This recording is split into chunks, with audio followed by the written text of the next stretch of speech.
Ada apa Jokowi dengan Papua?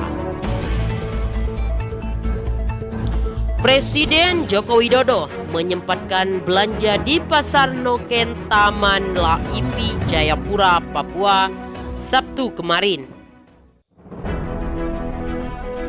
Foto Presiden Jokowi membeli noken di Tanah Imbi, Jayapura viral. Beberapa orang yang kritis menilai hal tersebut sebagai pencitraan. Staf khusus Presiden RI asal Papua Billy Mambrazar menjawab pertanyaan dan tudingan tersebut kepada publik. Lewat tulisannya, Billy menceritakan apa yang terjadi. Berikut tulisan staf khusus Billy. Ada apa dengan Jokowi dan Papua? Sebagai seseorang yang kerja dekat dengan beliau dan melihat beliau sebagai sosok yang apa adanya di balik layar kamera, saya masih ingat sewaktu mendampingi beliau saat pembukaan PON 2021 pada awal Oktober lalu dan kunjungan kerja hampir seminggu pada waktu yang bersamaan. Saat rombongan kami melalui kota Jayapura, Presiden Jokowi menunjukkan ke arah mama-mama dari pania yang berjualan di Taman Imbi, kota Jayapura, setelah sebelumnya beliau membeli noken mama-mama Papua dekat Bandara Sentani dan memberikan bantuan kepada suster yang memanggil dirinya di pinggir jalan.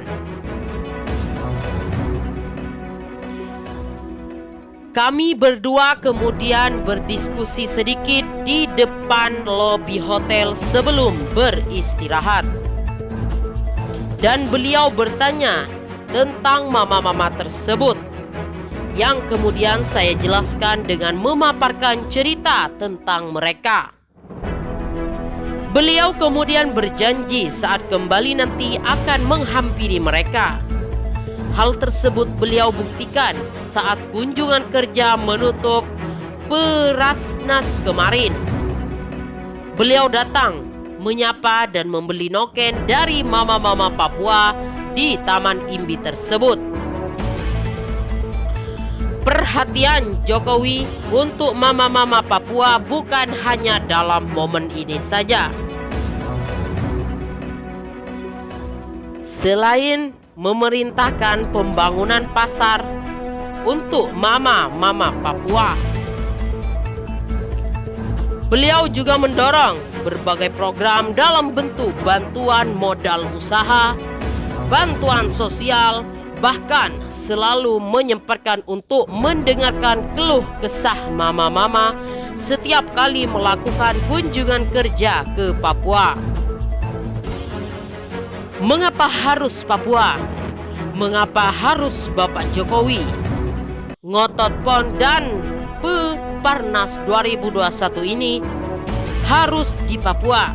Bahkan hadir di pembukaan PON dan penutupan Peparnas. Mengapa beliau mendorong pembangunan Papua untuk menciptakan pengusaha muda Papua dan pelaku digital startup, juga menciptakan petani milenial? Mengapa beliau sibuk sekali memberikan perhatian untuk mama-mama Papua? Ada apa dengan Jokowi dan Papua? Demikian pertanyaan banyak orang. Kemudian muncullah spekulasi obrolan warung kopi dibalut penjelasan hipotetikal yang menggunakan teori kepentingan ekonomi Jokowi, teori komunikasi pencitraannya, hingga teori politik konspirasi ambisinya. Tentu tidak terbukti. Saya tidak ingin membantah atau menggunakan teori khusus untuk menjelaskan alasannya. Lalu, ada apa di antara Jokowi dan Papua? Penjelasan sederhananya hanyalah rasa cinta yang membaca tulisan ini dan sedang jatuh cinta? Coba jelaskan, gunakan teori ekonomi, sosial, politik, teknik, atau matematik. Kenapa Anda jatuh cinta sama cewek atau cowok pujaan Anda? Tidak bisa kan?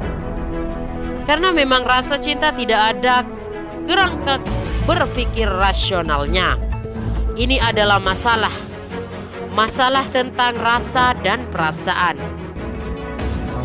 Saya ingat beliau sering berkata, "Billy, kamu harus kerja keras, terus belajar, dan pastikan fondasi pelayanan masyarakat kamu harus kuat.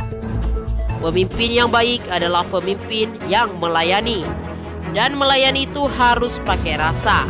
Pesan itu terus saya pegang, bahwasanya pemimpin adalah pemimpin yang melayani dan ada rasa cinta. Ada rasa cinta adalah dasarnya, fondasi, kekuatan, dan sumber energi untuk melakukan pelayanan itu. Walaupun kita dicibir, difitnah dengan rasa iri dan dengki. Dia adalah staf khusus saya, Mas Billy Mambrasar. Begitu ucap Bapak Jokowi dengan energi rasa yang saya dapatkan dari beliau. Dalam beberapa kesempatan, baik itu di acara resmi ataupun rapat terbesar, ucapnya beliau tersebut adalah sebuah bentuk apresiasi, rasa percaya mendalam, dan suntikan semangat kepada seluruh anak Papua, anak muda Indonesia, bukan hanya saya. Pak Jokowi sangat percaya bahwa perubahan ada dan terus akan terjadi, utamanya bila didorong oleh anak muda. Beliau berharap agar manusia-manusia Papua, khususnya anak mudanya, terlibat penuh membangun Papua, bahkan Indonesia. Itu alasan beliau membangun Papua, untuk mendorong kreativitas dan keterlibatan anak-anak muda Papua dalam berbagai sektor. Jangan hanya bangun infrastrukturnya saja, tapi harus dan bahkan lebih penting kita bangun manusianya. Begitu saya mengutip ucapan Pak Presiden sebagai ingatan permanen bagi saya dan tularan semangatnya. Beliau lakukan dalam aksi nyatanya yang getol mendorong Inpres nomor 9 tahun 2020 tentang percepatan pembangunan Papua dan Papua Barat, yang nafasnya adalah pembangunan manusia Papua. Sederet perubahan signifikan terjadi di Papua. Sebut saja akselerasi infrastruktur, pembangunan jembatan Yutefa di Jayapura yang megah, jalan Trans Papua yang tersambung begitu cepat, hingga penyelenggaraan Piparnas 2021. Beliau percaya Papua dan manusia Papua sudah bisa. Satu hal dari pesan beliau kepada saya selama 2 tahun belakangan ini, bekerja dengan beliau membangun Papua hanya untuk bekerja. Kita semua masing-masing memiliki peranan yang sangat penting. Caranya, jangan pernah berhenti berkarya. Lakukan apa saja untuk mendapatkan pendidikan yang baik. Dan optimis bahwa bukan hanya terong saja, tetapi juga orang hebat. Jadi, ada apa antara Jokowi dan Papua? Jawabannya hanya sederhana, yaitu rasa cinta. Itu saja.